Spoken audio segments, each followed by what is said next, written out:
12월 첫째 주입니다. 12월 7일 저희들이 첫째 주 함께 예배 속으로 들어가도록 하겠습니다. 어떠신지요? 삶의 상황들이 12월 언제 벌써 됐을까 하는데 시간이 그냥 자기 일을 열심히 하는 것 같아요. 우리는 그 시간 안에 열심히 살아가기 위해 그냥 분주하게 따라가는 사람인가, 아니면 그 시간을 내가 지배하고 시간 앞에 굴복하지 않고 내가 그 시간을 다루며 살고 있는가, 두 종류의 사람인 것 같습니다. 여러분은 2025년을 어떻게 살아오셨습니까? 그냥 지나가는 시간을 쫓아가느라 바빴습니까? 아니면 그 시간을 내 시간으로 만들기 위해 노력하며 그 시간에 따라올 수 있게 만드셨습니까? 저는 가끔 제 주변에 정말 좋은 사람들이 많습니다. 좋은 어르신들 중에서 한쪽 풍을 맞고 오른손 잡으셨는데 오른쪽을 다 풍을 맞으신 분이 왼손으로 필사를 하고 왼손으로 모든 것을 통번역하면서 마지막 가시는 인생 마지막까지, 사실 그분이 우리나라의 GDP를 만드셨던 분입니다. 근데 그 장로님이셨는데 그분이 마지막에 저한테 하신 말씀이 저는 잊혀지지 않아요, 평생에. 자기는 24시간이 모자라다고 표현을 해요. 한쪽 풍을 맞고 왼쪽으로 다시 시작을 하고 있고, 그러면서 또 책을 몇 권을 또 번역하시고 가셨었는데 꼭 그렇게 표현하더라고요. 그때는 이해가 잘 안 됐습니다. 어떻게 시간이 24시간이 부족하지? 그런데 지금 살아보니까 24시간이 부족하다는 생각을 저는 좀 하게 됩니다. 타이트하게 살아도 그 안에 다 미처 끝내지 못하는 것도 있고, 또 아쉬워서 어딘가로 흘러가줘야 되는데 그래서 못하는 순간들이 있는 것 같아요. 그래서 12월달 2025년을 잘 마무리하시고 그 다음에 2026년을 잘 받아들일 수 있도록 내가 어떻게 살아갈지를 지금 12월달 안에 잘 생각하시고 결정하시고, 그래서 12월 마지막 주에 그것들을 한번 손으로 써보는 시간, 그런 시간을 갖도록 하겠습니다. 그래서 12월달 저희들이 암송구절 들어갑니다. 잠언 3장 5절에서 6절 말씀입니다. 12월달 암송구절 잠언 3장 5절에서 6절 말씀 함께 세 번 읽도록 하겠습니다. 잠언 3장 5절에서 6절 말씀. 너는 마음을 다하여 여호와를 신뢰하고 내 명철을 의지하지 말라. 너는 범사에 그를 인정하라. 그리하면 내 길을 지도하시리라. 잠언 3장 5절에서 6절 말씀. 잠언 3장 5절에서 6절 말씀. 너는 마음을 다하여 여호와를 신뢰하고 내 명철을 의지하지 말라. 너는 범사에 그를 인정하라. 그리하면 내 길을 지도하시리라. 잠언 3장 5절에서 6절 말씀. 잠언 3장 5절에서 6절 말씀. 너는 마음을 다하여 여호와를 신뢰하고 내 명철을 의지하지 말라. 너는 범사에 그를 인정하라. 그리하면 내 길을 지도하시리라. 잠언 3장 5절에서 6절 말씀. 아멘. 여러분은 여러분의 머리를 믿으신가요? 저는 절대 못 믿습니다. 굉장히 명철하다고 생각했지만 순간순간 놓치는 것도 많고요. 요즘에 저에게 드러나는 것은 지하철을 반대로 타고 가기도 하더라는 거죠. 엉뚱하게 타고 갑니다. 그런 자기 자신을 믿고 간다, 말이 안 되는 거라고 생각을 합니다. 그래서 저는 저를 믿지 않습니다. 그래서 손을 쓰기 시작하고 그 다음에 핸드폰에 메모장에 계속해서 기록을 하는 이것을 하고 있습니다. 오늘 성경은 말합니다. 네 마음을 다해서 여호와 하나님을 좀 신뢰해라. 왜냐하면 네가 네 명철을 의지할 수 없는 사람이기 때문에. 그러면 너는 범사에 그 하나님을 인정을 해라.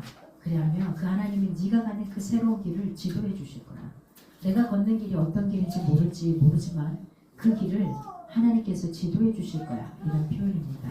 그래서 우리 잠언 3장 5절에서 6절 말씀을 갖고 2026년을 내가 어떻게 살아낼 것인지, 그리고 어떤 부분을 중점적으로 가져갈 것인지 이것을 잘 판단하시면서 갈 수 있기를 바랍니다. 하나님은 영이시니 예배하는 자가 영과 진리로 예배할지니라. 사도신경으로 신앙 고백 드리겠습니다. 나는 전능하신 아버지 하나님 천지의 창조주를 믿습니다. 나는 그의 유일하신 아들 우리 주 예수 그리스도를 믿습니다. 그는 성령으로 잉태되어 동정녀 마리아에게서 나시고 본디오 빌라도에게 고난을 받아 십자가에 못 박혀 죽으시고 장사된 지 사흘 만에 죽은 자 가운데서 다시 살아나셨으며 하늘에 오르시어 전능하신 아버지 하나님 우편에 앉아 계시다가 거기로부터 살아있는 자와 죽은 자를 심판하러 오십니다. 나는 성령을 믿으며 거룩한 공교회와 성도의 교제와 죄를 용서하는 것과 몸의 부활과 영생을 믿습니다. 아멘. 함께 찬양으로 나가겠습니다.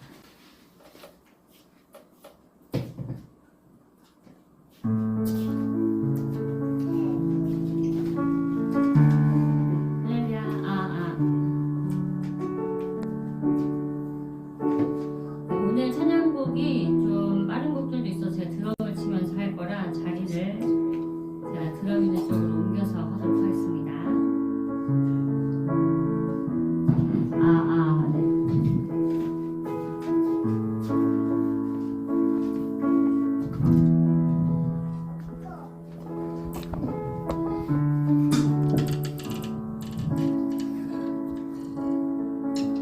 오늘 저희가 외쳤던 그 잠언의 그 말씀도 엄청 저에게 와닿는 그런 구절인데요.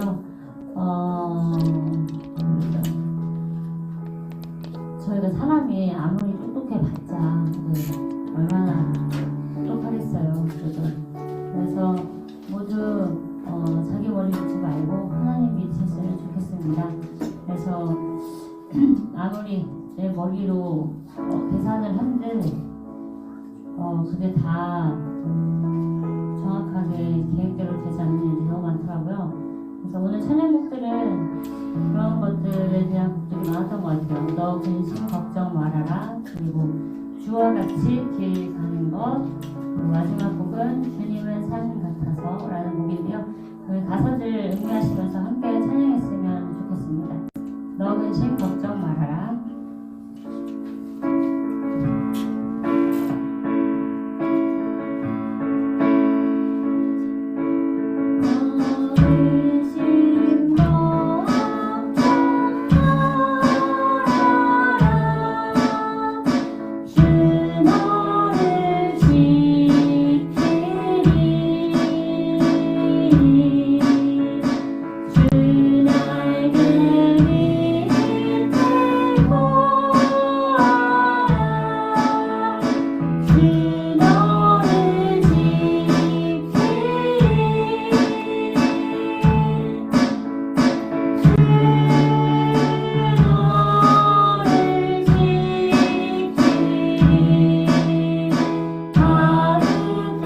직원들이 한 지금 3명 정도 있습니다. 근데 그 3분 선생님 모두 다 크리스찬이 아닙니다. 넌 크리스찬. 그리고 2분은 이제 불교, 1분은 무교.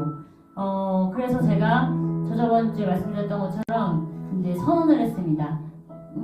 나는 샵을 내놨다. 하나님께 내놨으니 이건 하나님 거다. 하나님의 기업처럼 이제 할 거라고 얘기를 했는데 막상 그분들이 얘기를 했을 때 기도했을 때 빠져 있어도 되죠? 뭐 이렇게 하니까 차임을 대놓고 뭐라 하기가 쉽지 않더라고요. 쉽지 않습니다.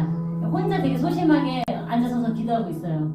소심하게 할 수밖에 없는데 이 소심함도 하나님께서 사실 뭐 알아서 바꿔주세요라고 사실 속으로 기도를 하고 있는데 제가 직원들한테 나름 그래도 하나님의 사람이라고 나는 그 하나님의 자녀니까 착하게 살아야지 더 베풀고 더 나눠야지 이렇게 해서 했던 그 모든 조건들이 막상 죽겠는 거예요. 그러니까 이게 사정으로서 딱딱딱 이게 남기기도 남기고 이렇게 해야 되는데 처음부터 내가 다 그렇게 해놓고서는 혼자 막 끙끙대는 그 상황이 뭐랄까요?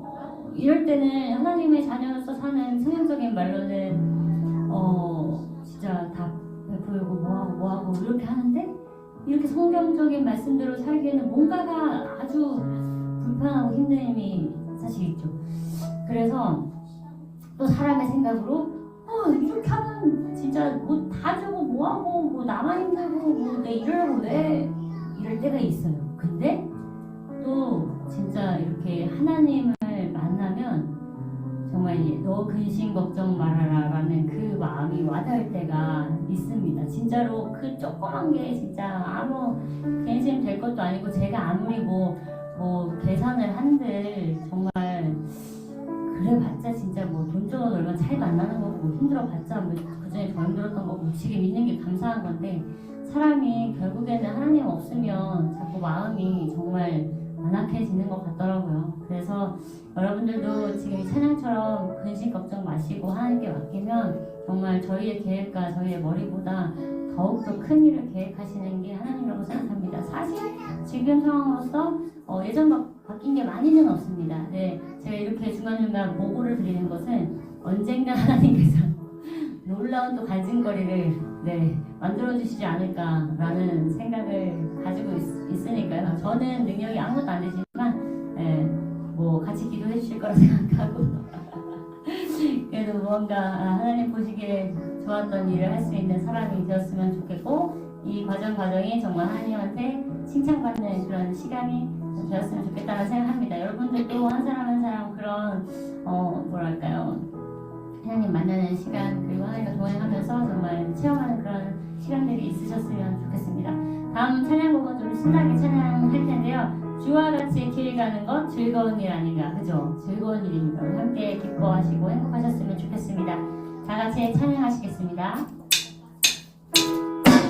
주와 같이 길 가는 것 즐거운 일 아닌가 우리 들은 걸어가신 한 가지를 알겠네 한 걸음 한 걸음 주 예수와 함께 날마다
어린아이 같은 눈을 늘어나 보였다가 그의 손에 이끌려 성령길로 가는데 한 걸음 한 걸음 주 예수와 함께 날마다 우리 걸어가리 꽃이 피는 들판이나 험한 골짜기라도 주가 인도하는 대로 주와 같이 가겠네 한 걸음 한 걸음 주 예수와 함께 날마다 우리 걸어 한 걸음 한 걸음 한 걸음 주 예수와 함께 날마다 우리 걸어가리.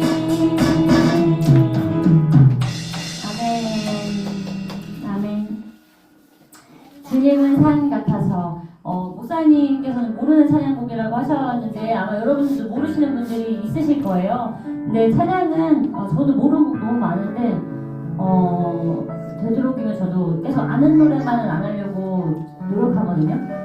저도 이제 40을 이제 넘어가니까 MG 우리 직원들 MG 분들과 너무 차이가 나는데 신앙도 그러니까 저희가 교회에서 너무 또 젊은 친구들과 어우러지지 못하면 안 되니까 저도 새로운 곡을 많이 시도해보려고 합니다.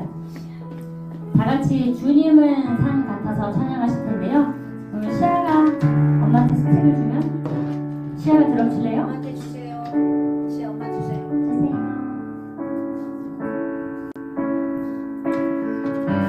안개가 날 가리고 감사해요.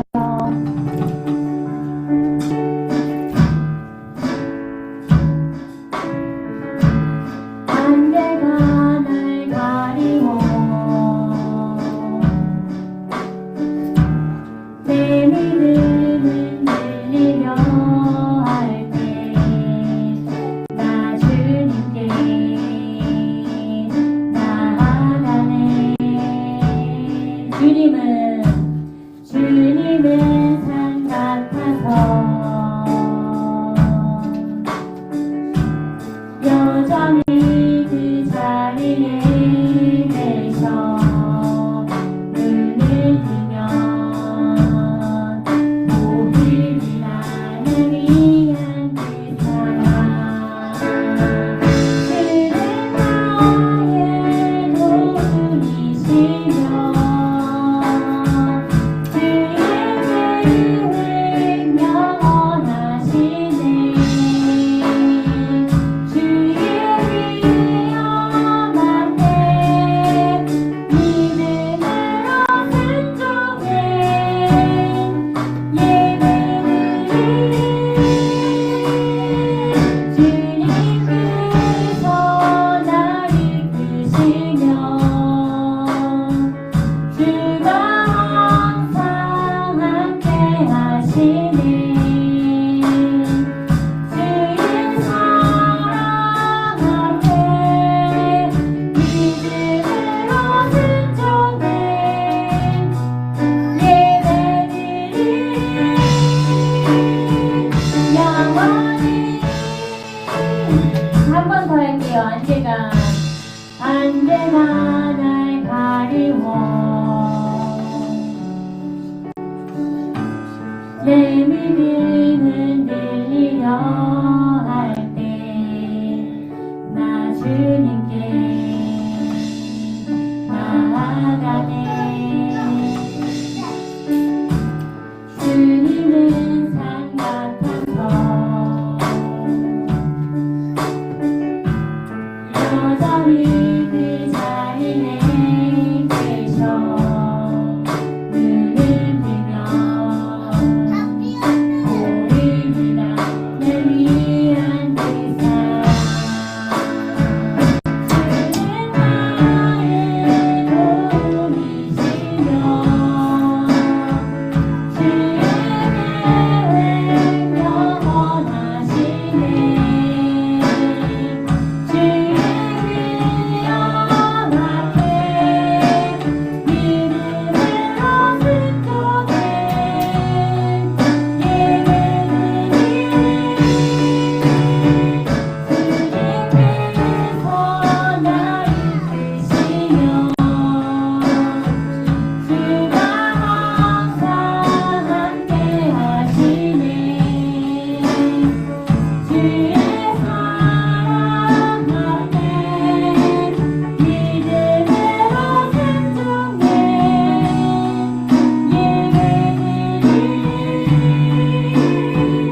최혜선 사모님께서 기도해 주시겠습니다.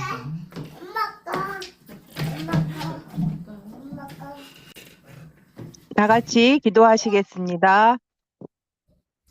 거룩하고 인자하신 하나님 아버지, 12월 첫째 주에 복된 주일을 허락하시고 저희를 이 자리에 불러주심에 감사를 올려드립니다. 우리를 변함없이 지켜주시는 주님의 사랑을 기억하며 감사와 경외의 마음으로 예배의 자리로 나아옵니다. 주님, 올 한 해 동안 크고 작은 은혜로 저희의 삶을 인도하신 주님의 손길을 기억합니다. 눈앞의 문제에 흔들리기도 하고 마음이 지치기도 했지만 늘 곁에서 붙들어 주시며 앞으로 나아갈 수 있게 하신 주님의 자비에 감사드립니다.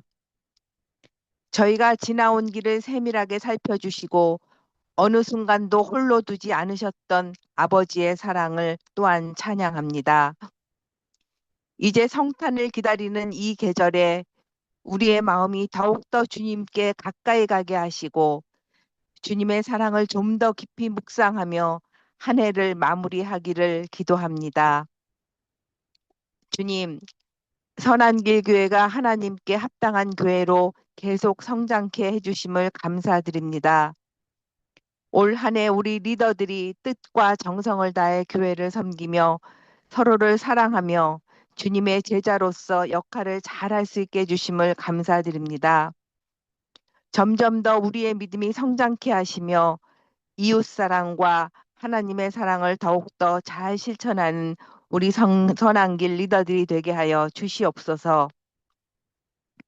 우리 선한길 교회가 끊임없이 하고 있는 중보기도가 있습니다. 늘상 기억하며 함께 기도에 힘쓰는 성도들이 되기를 원합니다. 질병으로 치유 중에 있는 자들을 기억해 주시고 위로하시며 아픈 부위가 말끔히 낫기를 기도합니다. 또한 직장과 일터에서 치열하게 싸우며 고민하고 있는 분들이 평안한 마음으로 모든 것들이 잘 해결되기를 간구합니다. 경제적인 문제로 힘겨워하는 부분이 있다면 이 또한 잘 해결받기를 기도합니다. 드러내지 못하는 기도의 제목 또한 주님께서는 잘 알고 계시오니 각자의 삶에 필요한 은혜를 공급해 주시어서 주님 안에서 흔들리지 않는 믿음과 기쁨이 우리 안에 넘치게 하여 주시옵소서. 이 시간 하나님의 말씀을 선포하시는 목사님에게 성령 충만케 하사 온전하고 순전한 마음으로 우리의 심령이 새로워지고 힘을 얻게 하시며 날마다의 삶 속에서 승리하는 삶을 살게 하여 주시옵소서. 오늘도 각자의 달란트로 예배에 참여하고 있는 우리 선한길교회 모든 성도들에게 큰 복을 내려주시기를 간구하며 이 모든 말씀 우리를 사랑해 주시는 예수 그리스도의 이름으로 기도드리옵나이다. 아멘.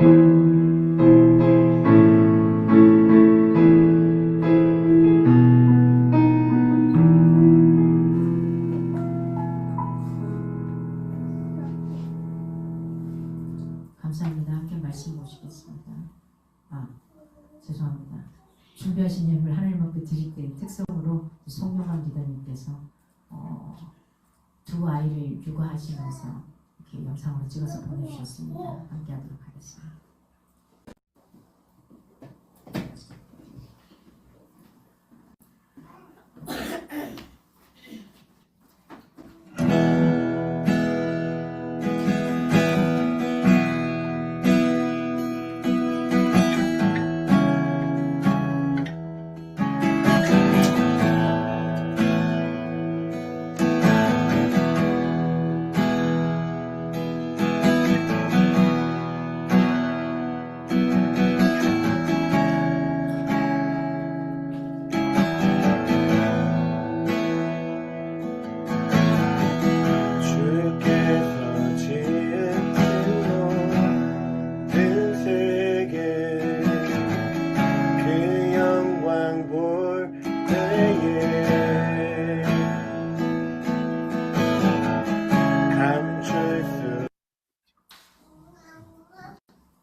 땅 가운데 어찌 아름다운지요. 여호와 주님 주의 이름이 온 땅 가운데 어찌 아름다운지요.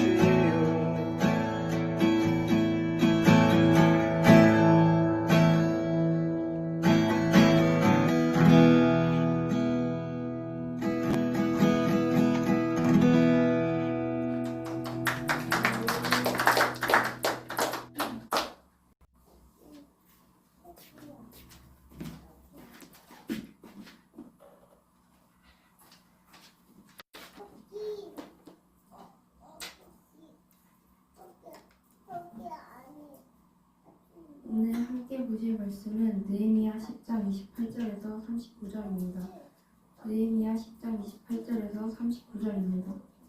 그 남은 백성과 제사장들과 레위 사람들과 문지기들과 노래하는 자들과 느디님 사람들과 및 이방 사람과 절교하고 하나님의 율법을 준행하는 모든 자와 그들의 아내와 그들의 자녀들 곧 지식과 총명이 있는 자들은 다 그들의 형제 귀족들에 따라 저주로 맹세하기를 우리가 하나님의 종 모세를 통하여 주신 하나님의 율법을 따라 우리 주 여호와의 모든 계명과 규례와 율례를 지켜 행하여 우리의 딸들을 이 땅 백성에게 주지 아니하고 우리의 아들들을 위하여 그들의 딸들을 데려오지 아니하며 혹시 이 땅 백성이 안식일에 물품이나 온갖 곡물을 가져다가 팔려고 할지라도 우리가 안식일이나 평일에는 그들에게서 사지 않겠고 일곱째 해마다 땅을 쉬게 하고 모든 빛을 탕감하리라 하였고 우리가 또 스스로 규례를 정하기를 해마다 각기 세겔의 3분의 1을 수납하여 하나님의 전을 위하여 쓰게 하되 곧 진설병과 항상 드리는 소제와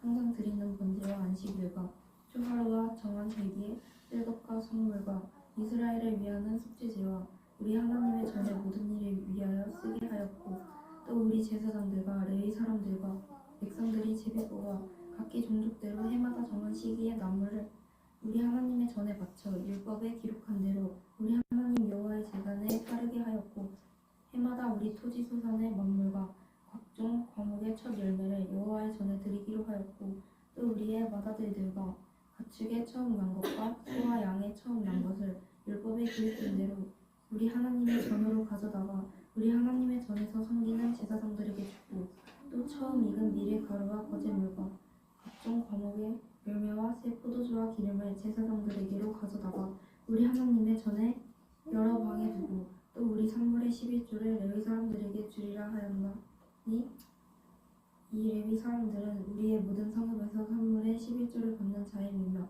레위 사람들이 11조를 받을 때에는 아론의 자손 제사장 한 사람이 함께 있을 것이요 레위 사람들은 그 11조의 10분의 1을 가져다가 우리 하나님의 전 곳간에 여러 방에 두되 곧 이스라엘 자손과 레위 자손이 거제로 드린 곡식과 새 포도주와 기름을 가져다가 성소의 그릇들을 주는 골방 곧 섬기는 제사장들과 문지기들과 노래하는 자들이 있는 골방에 둘 것이라. 그리하여 우리가 우리 하나님의 전을 버려두지 아니하리라. 아멘.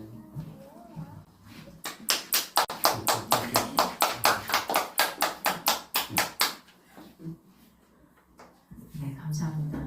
그래도 할머니의 눈을 뜨게 하는 게 선녀입니다. 오늘 제목은 말씀을 따라 사는 삶입니다. 우리가 뭘 생각해야 되냐면 말씀을 따라 사는 삶은 공동체와 예배에 끝까지 책임을 다하는 삶입니다. 네, 응하쌌다고 보고도 해주고 괜찮습니다. 네. 바빌로니아 포로에서 돌아온 이스라엘 백성은 다시 말씀 앞으로 나아갑니다.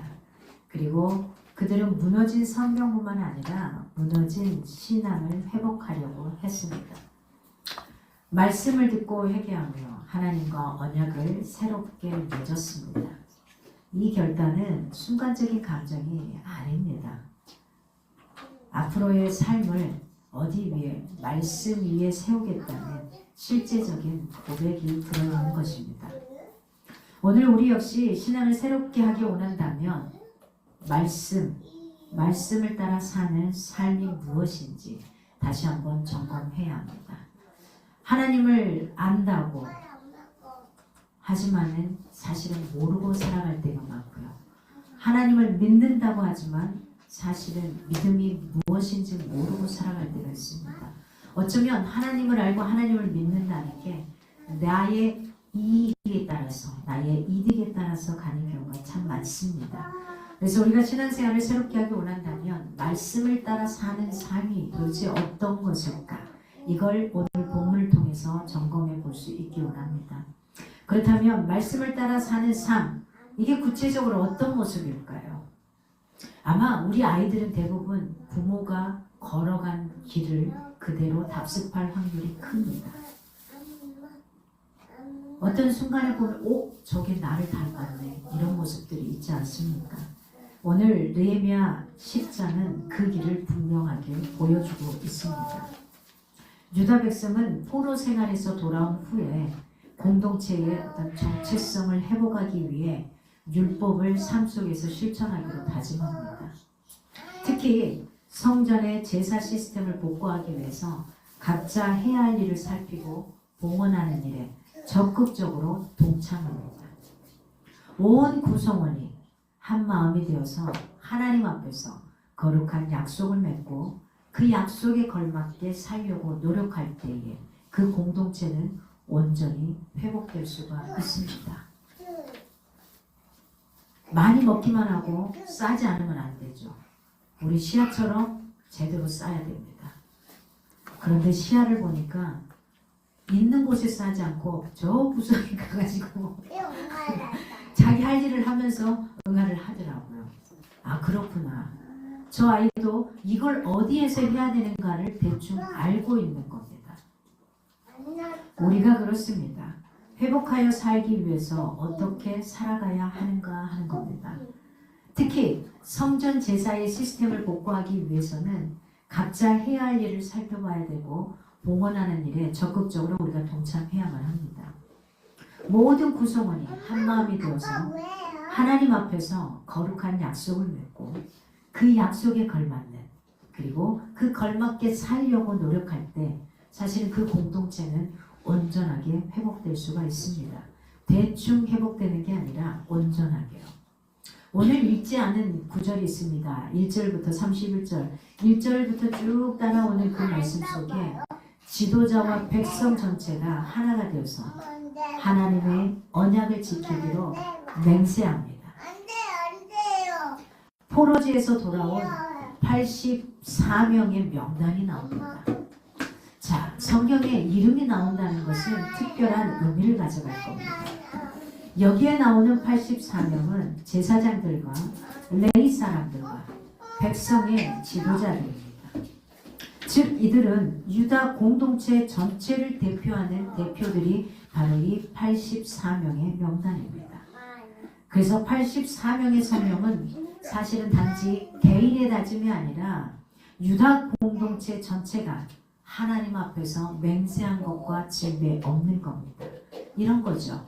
자, 우리나라에 관련해서 해외에 나가서 다른 나라 대표와 사인을 할 경우에 그 개인의 사인이 아니라 우리나라 전체를 대표하는 사인과 같은 겁니다. 이스라엘 백성이 바벨론 포로가 된 것은 사실은 국력이 약해서가 아닙니다. 이들이 바벨론의 포로가 된 것은 하나님의 언약을 무시했기 때문입니다. 결혼이라는 제도도 약속이 아니라 언약이라고 말합니다. 결혼 서약이라고 말합니다. 그건 그 누구도 함부로 깨뜨릴 수 없다라는 거죠. 아무도 갈라놓을 수 없다라는 거죠. 말씀에 대한 불순종을 하나님께서 심판하신 겁니다. 그러므로 이들이 포로 귀환한 다음에 가장 먼저 해야 될 것이 뭐냐? 회복이었습니다. 어떤 회복을 해야 되냐? 언약의 갱신을 해야만 하는 것입니다.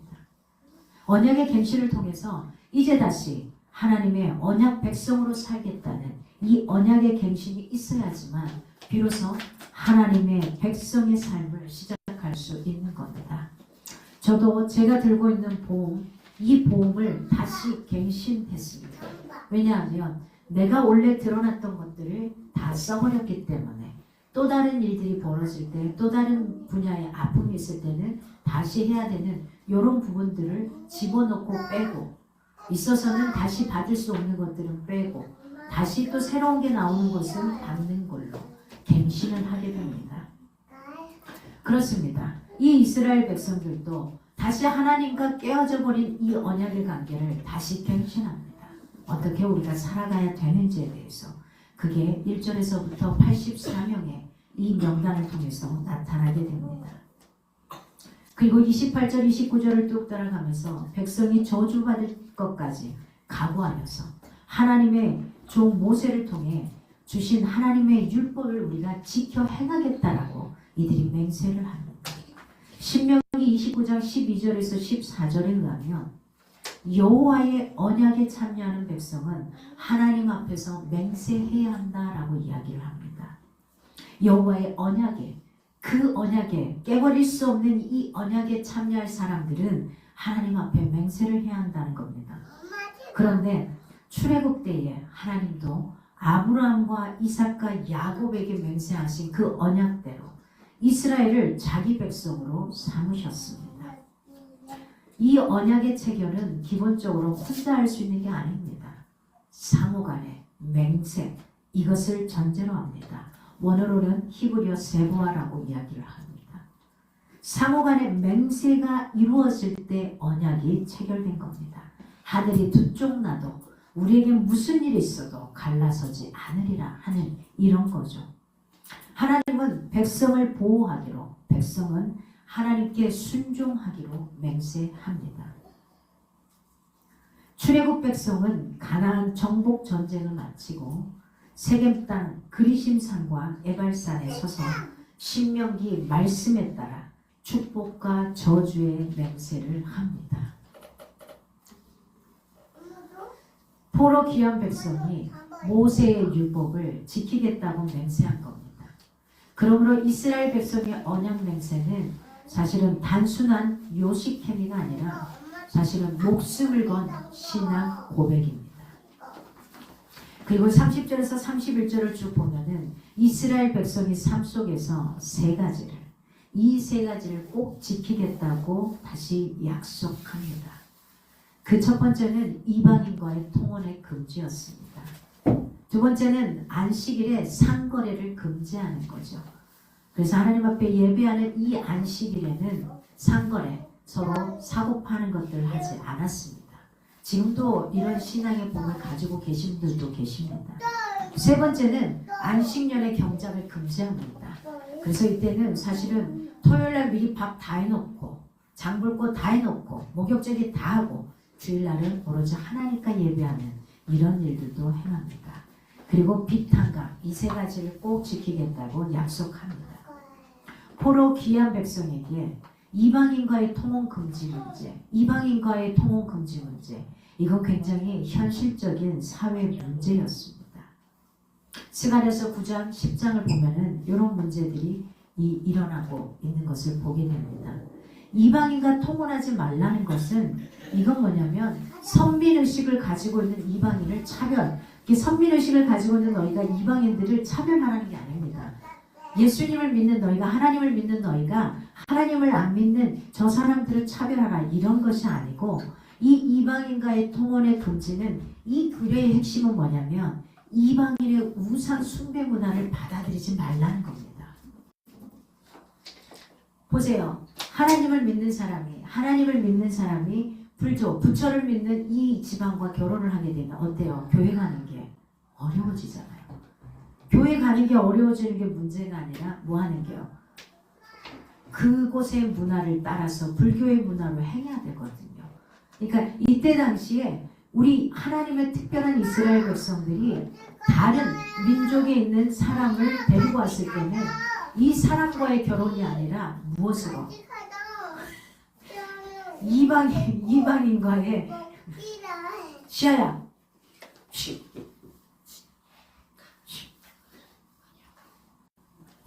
자, 이방인과의 결혼을 하게 되면 이 이방인이 그냥 온 게 아니라 자기가 섬기고 있었던 신을 같이 모시고 오는 거예요. 그래서 그 집안에서 같이 하게 되는 거죠.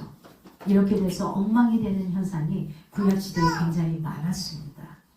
그래서 이 이방인과의 통혼 금지라는 것은 이방의 우상 숭배 문화를 받아들이지 말라, 이런 이야기입니다. 이스라엘이 포로로 끌려간 주된 이유가 우상 숭배 행위였기에 다시는 옛생활로 돌아가지 말라는 겁니다. 안식일과 안식년 규례는 땅의 회복과 굉장히 밀접한 관련이 있습니다. 이스라엘의 범죄로 땅이 부정해졌잖아요. 그래서 땅이 이스라엘 백성을 토해낸 겁니다. 이스라엘 백성이 포로 상대로 70년을 보내는 동안 땅도 안식을 누리고 정결해졌습니다.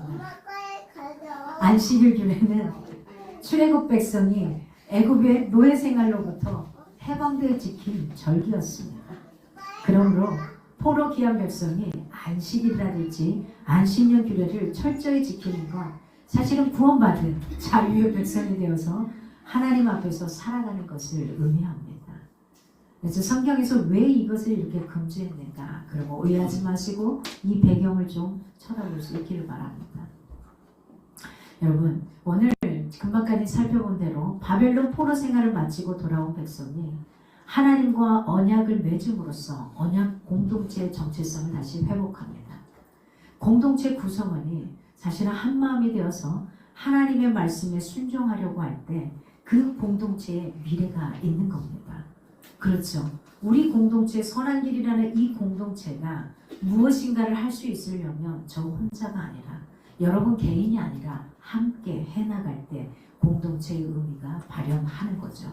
그렇다면 우리 공동체가 언약 공동체의 정체성을 확립하고 유지하고 발현하기 위해서는 2026년도에는 우리 각자 개인이 어떤 것들을 해나가야 되는지 이걸 생각해 볼 수 있기를 바랍니다. 두 번째로 32절에서 오늘 보았던 39절까지 말씀입니다. 온 백성이 하나 됩니다. 온 백성이 하나 돼서 누구랄 것 없이 성전 예배를 회복하기 위해 굉장히 최선을 다하고 있습니다. 성전 제사를 위해서 오늘 좀 어려운 말들이 나왔지만 진설병과 각종 제사에 필요한 제물들, 성물들을 위해서 매년 드리는 3분의 1세겔, 제단에 땔감을 쓸 나무, 이걸 백성들이 드리기로 한 겁니다. 성전 제사는 백성의 헌물이 없이는 유지될 수가 없습니다. 그렇잖아요. 이겁니다. 이걸 이렇게 떼어오면 지금 우리 교회를 생각하면 돼요. 이 선한길 공동체 교회가 이 건물이 유지되려면 백성들의 헌물이 있어야만 가능한 거죠. 여러 가지가 난방을 떼고 에어컨을 타기도 하고 물을 쓰고 전기를 하고 전자 이 기타 등등의 모든 것들 임대로부터 이런 것들이 바로 유지되는 겁니다. 백성의 헌물은 공동체의 예배 회복을 위해서 상징적으로 보여주는 것입니다. 이스라엘 백성이 유배지에서 돌아와서 제일 먼저 한 일, 언약을 다시 갱신했잖아요. 그래서 뭘 하냐? 성전을 재건합니다. 다시. 성전이 재건된 이후에 이들이 가장 많이 신경 쓴 부분이 있습니다. 성전의 제사를 복구합니다. 지금으로 따지면 뭘까요? 예배의 회복입니다. 오늘날도 마찬가지입니다. 우리 교회가 가장 깊이 신경 써야 할 것은 다른 여타의 성경 공부니 무슨 모임이니 뭐하니 이게 아니라 예배의 회복입니다. 멋지고 화려한 것이 아니라 내가 드릴 수 있는 겁니다. 제가 어쩌면 지금 여기서 뭐가 제대로 갖춰주지 않은 것을 예배하는 게 힘들었을지도 모릅니다. 왜냐면요. 90년도에 저는 마이크 하나에 100만 원이 넘는 것을 들고 다니면서 찬양 사역을 했었습니다. 그때 당시에 PPT 올라가는 프로젝트가 1000만 원이 넘는 거였습니다. 굉장히 모든 것들을 다 갖추고 억 단위의 시스템을 가지고서 찬양 사역을 하고 다녔었습니다. 그런데 캄보디아라는 오지에 갔더니 처음에 아무것도 없었습니다. 처음에 아무것도 없었습니다. 제 기억에 커다란 북 하나 있었어요. 처음에 커다란 북, 그 옛날에 기도원 가면 쓰는 북 있죠. 북, 커다란 북. 이 북 하나 두고 이걸로 박자 맞췄어요. 손으로. 처음에 제가 처음에 갔을 때 그게 처음에 해봤자 언제냐 2014년입니다. 얼마 안 돼요. 처음에 이걸로 박자 맞췄어요. 아무것도 없더라고요. 근데 그 다음에 마이크가 하나씩 생기고 뭐가 하나씩 생겼어요. 그런데 주일만 되면 캄보디아 세계가 불교 국가다 보니까 주일만 되면 아마 의식적으로 끄는 것 같기도 해요. 예배 드리다가 보면 전기가 계속 나가요. 그러면 하다가 끝나고 이런 일들이 벌어졌던 겁니다. 어쩌면 제가 캄보디아라는 세계에서 없는 것을 경험하지 않았다면 지금 한국에 와서 이런 것들을 하기가 힘들었을지도 몰라요. 그런데 캄보디아에서 없어도 하나님 앞에 예배드리는 건지 무엇인지를 분명히 제가 경험했기 때문에 한계가 없다가 생기면 너무 감사한 거예요. 내가 들을 수 있는 이 스피커가 없어도 감사하다는 거예요. 뭐가 완벽하게 갖춰지지 않았는데 감사하다는 거예요. 아실 겁니다. 우리 선교사님 와 계시는데 제가 피아노를 칠 수 있는 사람이 아니잖아요. 근데 캄보디아에서 별 수 없이 반주자가 다 사라진 동에 피아노를 쳤어요. 키 가지고. 그때 통탕통탕 한 게 지금 오늘 칠 수 있었던 거지. 캄보디아에서 제가 뚱땅뚱땅을 못 해봤으면 아마 한국에 와서는 절대로 시도도 안 해봤을 것 같습니다. 그렇습니다.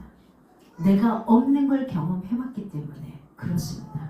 그리고 내가 하나님 앞에 예배하는 것이 있어서 드리는 게 아니라 내 마음이 있어야지 가능하다는 걸 알게 되었던 겁니다.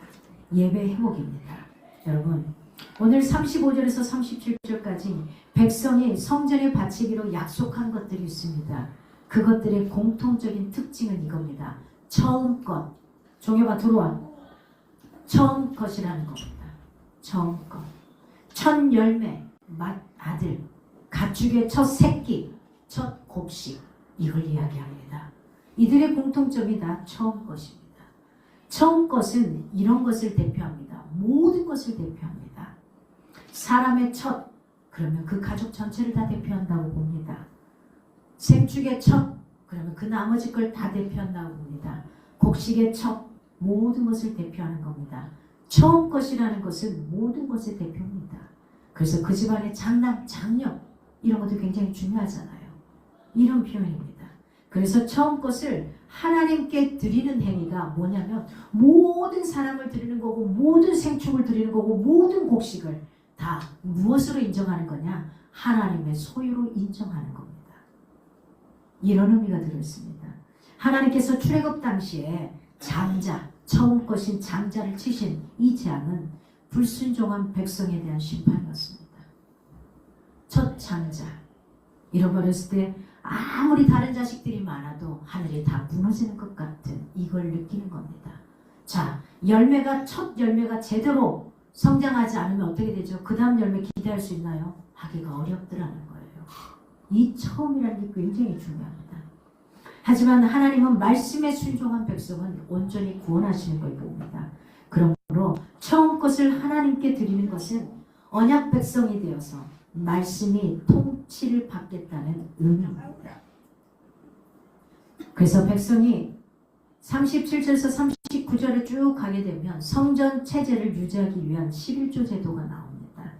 분명히 알 수 있기를 바랍니다.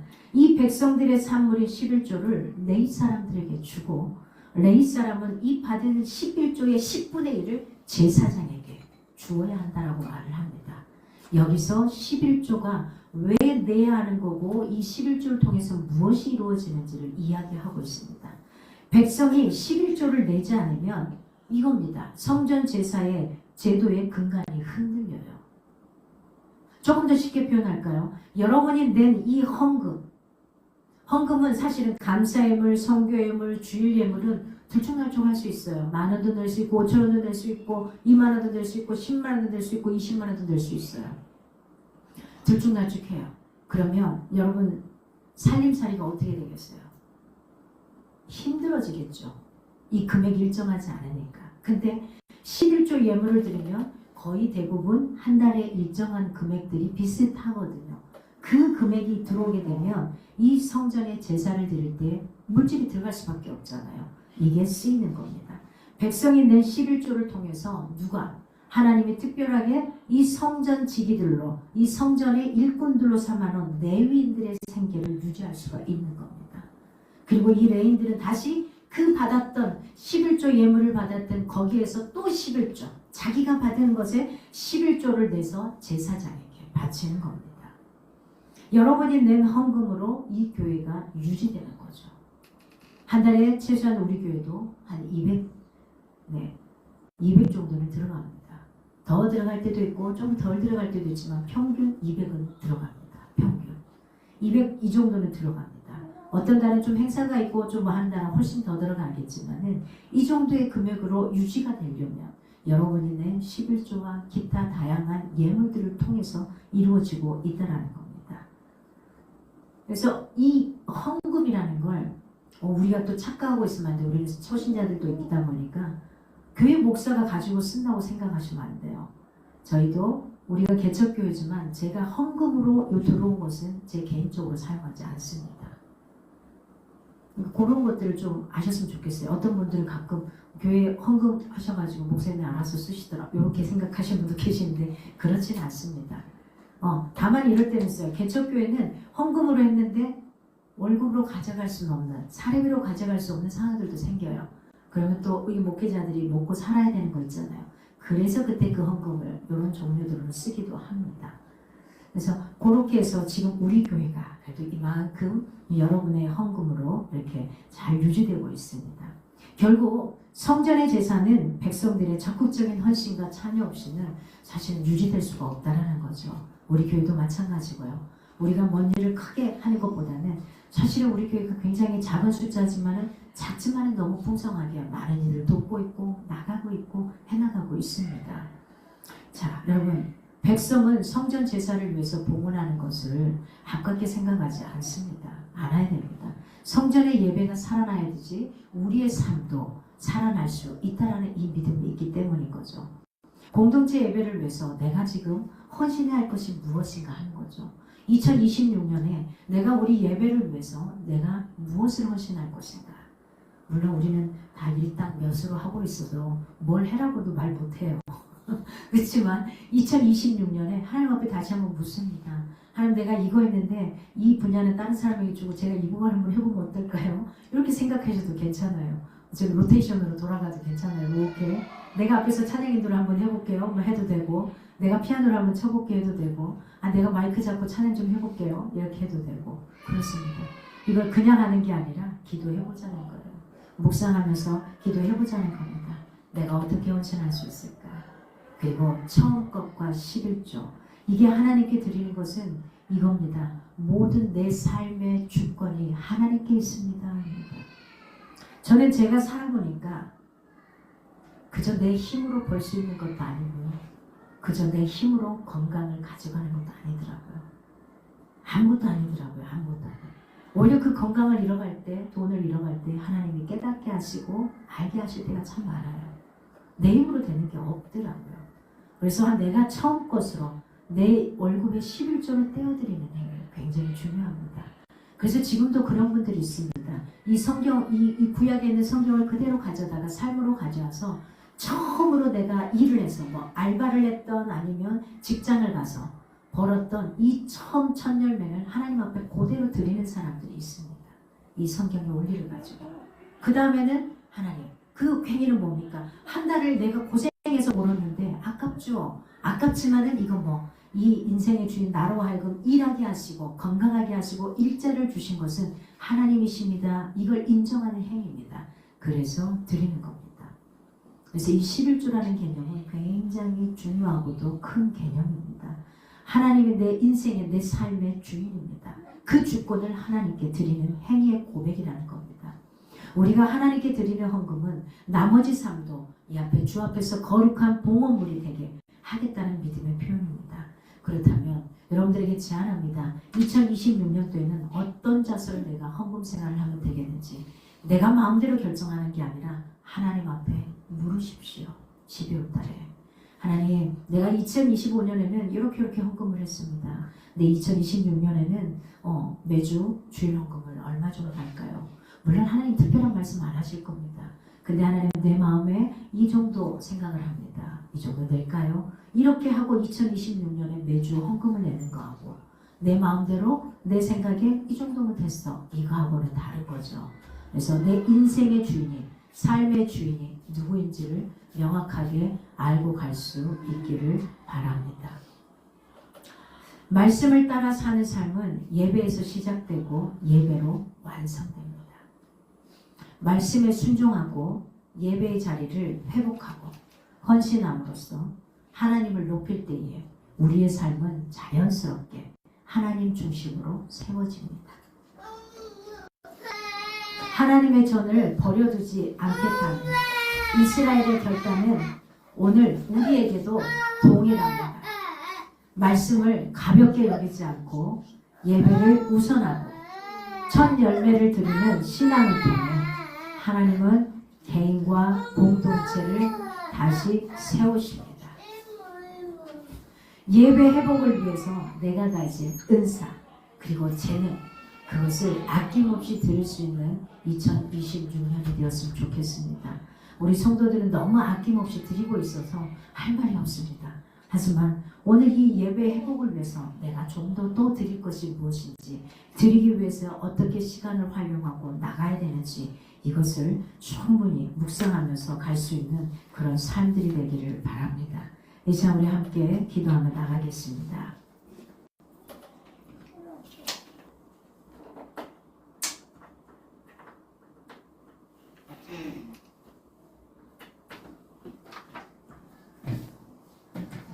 우리 함께 기도하며 나가겠습니다. 오늘 말씀을 생각하시면서 먼저 한번 기도하겠습니다.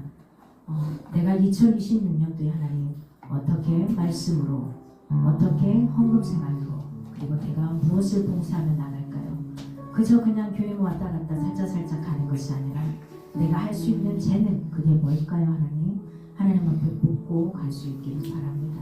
이제 한번 말씀 생각하면서 말씀을 따라 사는 삶이 어떤 것인지 하나님 앞에 한번 기도하겠습니다. 하나님 감사합니다. 주님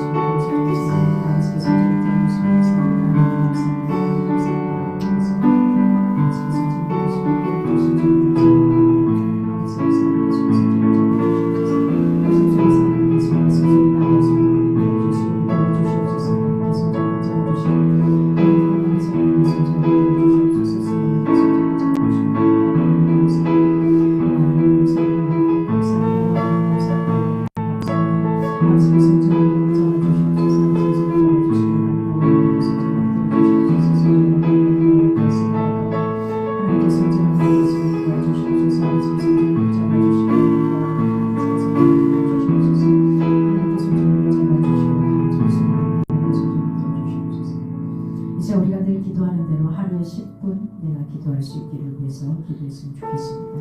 그리고 우리 환우들을 위해서, 영혼 구원을 위해서, 그리고 우리 사업체들을 위해서 여러분의 기도의 힘으로 우리 사업체들이 나아가고 있습니다. 그리고 특히 요즘은 더 많이 힘든 시간들이죠. 하나님, 이 시간들 속에서 어떻게 만들어 가야 되는지 안 된다가 아니라 되는 방법을 찾아서 하나님 앞에 기도하기를 바랍니다. 할 수 없습니다가 아니라 내가 어떻게 하면 될까요? 이 방법으로 기도하며 갈 수 있기를 바랍니다. 그리고 우리가 후원하는 후원단체들 그리고 우리 이복자 선교사님을 위해서 계속 기도해 주셔서 11일날 병원 갔을 때 잘 좋은 결과 가지고 들어갈 수 있도록 해달라고 기도해 주시면 되겠습니다. 또 여러분 생각나는 사람이 있으면 함께 기도하면서 나가겠습니다. 같이 기도하겠습니다.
우리 아이들, 2명의 아이들 이거를 왔는데 우리가 할 수 있는 건 이건 것 같습니다. 기도로 축복해 주시고 하는 것과 한국에 서 있는 것 우리 민성이 까지도 함께 주님께서 붙드셔서 언제나무로 붙들어 주시고 한국에서 잘 더 마무리하고 청년학교 갈 수 있도록 해달라고 기도해 주시고요. 오늘 특별히 두돌을 맞아 우리 시아를 위해서 우리 함께 축복해 주시기 바랍니다. 내 아이가 받았으면 하는 축복의 기도로 우리 시아를 위해서 함께 기도해 주시기 바랍니다. 함께 기도하겠습니다.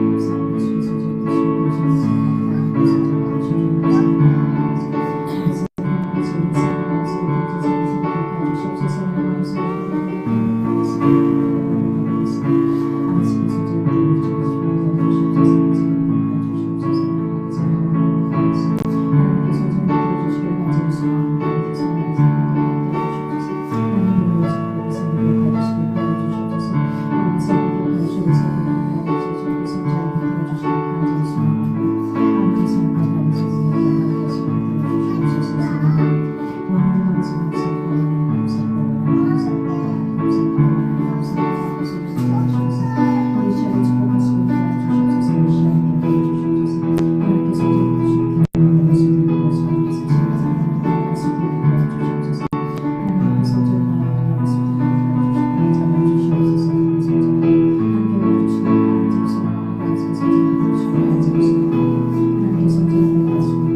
주께서